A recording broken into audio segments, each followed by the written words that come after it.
In today's day and age, life is moving rapidly. We are constantly scrolling on Instagram, TikTok, and Facebook, and we don't necessarily get to have that pause in life to think about and reflect on what is actually going on around us. And the very way you can do that is to begin writing. Literally any event you could write about, whether it be riding a bicycle, how difficult was it, how easy was it, what did you like, what did you dislike, where were you riding? All of those different questions and all of those answers to those questions are essentially you having paused time and actually delving deep into what was actually going on around you. You can't do that anywhere else. So that's the very first benefit of writing a diary, the fact that you can pause time. So in this video, I'll be talking about just that, the various different benefits that you can get from writing a diary. Beginning with the first point, the ink cascade effect. Now, according to research, we have around over 6,000 thoughts per day. That's a lot. That's like 6.5 thoughts per minute. Now, with all of those thoughts in your head, if you were just to take out one thought and write it on a piece of paper, you've essentially decluttered your mind by one thought. The more thoughts you write, the more you're going to declutter your mind. And the best thing is about writing is when you write to one point, you will end up writing a further several other points that are linked to that specific point.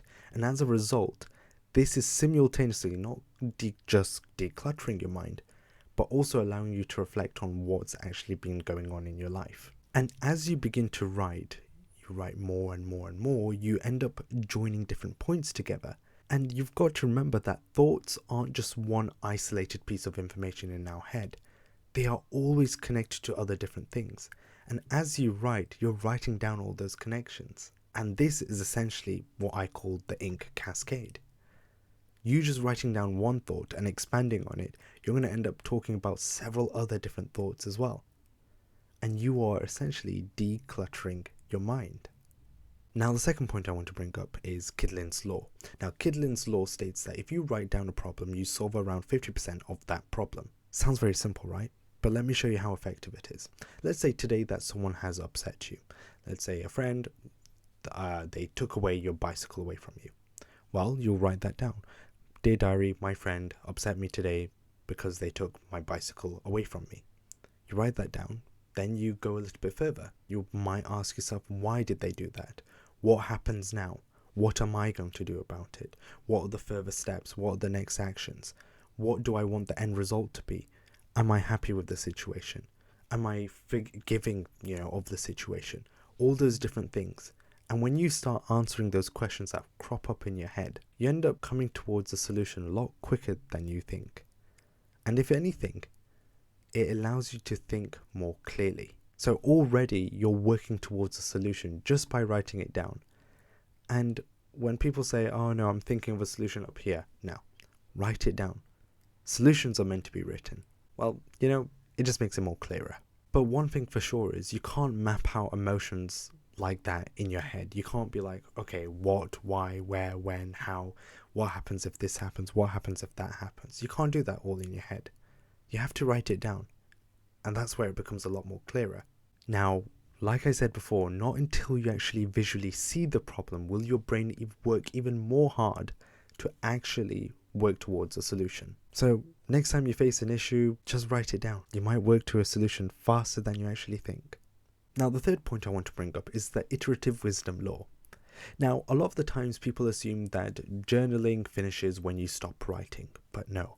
Once you start, it never stops. And the reason being for that is because when you write a diary entry, you will end up going back to it and reading it again and again and again, decade after decade, week after week, maybe month after month, who knows. But every single time you reread that diary entry, there will be a different reflection that you have in your head.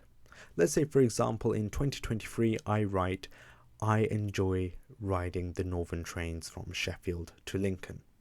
Great, wonderful. Right now I'll be like, okay, that's what I do every day. It's kind of monotonous. Then I go 5 years later and I read that same diary entry again and I'll be like, hold up a second, I really enjoyed those days. I enjoyed, the see it, say it, sorted. That's basically the phrase that the conductor or the voice of the train actually says. And then 10 years later, I will come across the same diary entry again, and I might be like, okay, you know what? I really want to go on a train now. I really miss those days. And then 15 years later, I'll be like, you know what? Traveling really taught me how to take care of myself. It taught me this, it taught me that, etc. And as you go further up in life, you gain more experience, and those experiences alter your perceptions of life. And so every single time you go back to a certain diary entry, you gain an extra level of wisdom. There will be an extra layer of realization of certain different things, which is what's called the iterative wisdom law. That each time you read your diary entry, you will learn something new. Likewise, even with reading books as well, if you read one book just once, and then read it again another time, and again, the same one over again and again and again, you'll come to realize that you will never ever be able to learn everything all in one go. Likewise with your diary as well, that you read it once, you come back to it again later on, you learn something new, and again and again. And you just come to realize that the journaling process never stops. It continues. But of course, that's down to you and how often you go back to your journals and diaries. Hey, quick thing. If you want to enhance your journaling experience, then I really recommend you to get this booklight right here. This is called the Glucoscent Innovative Rotatable Booklight. The best bit about it, it's got multiple functions. You can change the brightness, you can change the color, and you can rotate the light. Now, how cool is that? Now, I've been using this for quite some time when it comes to journaling, and it really creates that mood for when you're trying to journal. But it doesn't just stop there. Let's say you don't even want to attach it to your book. No problem. Simply place the book light right on the desk in front of you, and you've got your very own desk lamp. Now, how cool is that? Now, if you really want to get this, the link is in the description below. Anyways, let's get back to the video. Now, the fourth point is the gratitude script law. Now, the World Health Organization states that 1 in 4 people suffer from poor mental health. Now, one thing that can actually aid and support improvements in mental health is journaling, or even diary writing. Now, there was a recent study where 100 participants would journal for 5 days a week for around 3 months. And what they did was they did a questionnaire assessing their mental health before and then after those 3 months. And what they found was huge improvements in their mental health. And a lot of them had shown signs of gratitude, signs of gratefulness. And if you think about it, simply the question, what thing are you grateful for today, literally makes you actively search for something positive, something that actually brought happiness to you. And to do that is quite hard. Whereas if I ask you, what's one thing that made you upset today? Or one thing that made you sad? It's very quick and easy to think about those things. But talking about what made you happy, honestly, it improves your mood by a lot. And I've done it myself. Now, I'll be very honest with you. I thought these questions, they didn't work. But trust me, being grateful is probably one of the key things in life. And it's something that everyone should make a habit of. To be grateful. Being grateful that you are breathing. Being grateful that you're able to walk. Being grateful that you have friends, that you have family, that you have people around you, that you have a shelter over you. Being grateful just gives you that extra layer of peace in life. Now, the fifth point I want to bring up is the memory surge effect. Now, it will seem quite obvious to you that yes, okay, of course, your memory does increase if you start writing it down, but let me explain. So every time you experience an event, let's say, for example, it's your birthday and you've got your friends and family round, you've got uncles, aunties, grandmother, siblings, and they're all giving you gifts, they're all giving you praise, they're all saying really nice things to you. You experience it and then you go to sleep. And then you wake up next morning, still have that buzz, but over a period of time, you'll soon forget about all those things. And to recall all those events and all those memories becomes a little bit harder. However, if you were to then experience that same event, but write it down, by writing it down, you're giving yourself the time, and of course, you're pausing time to allow you to reflect and process what exactly has just gone on. And as you write it down, you are essentially experiencing it twice.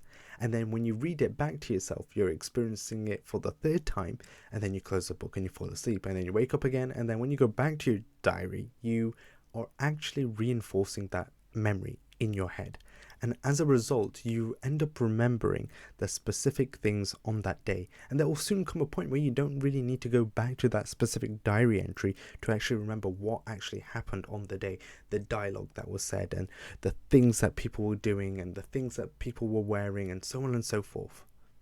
So, writing a diary can really improve your memory. Now, after watching this video, I hope that now you will probably consider to write a journal. And if you were someone who used to write a journal, well, you know what? I think it's time to get back into it.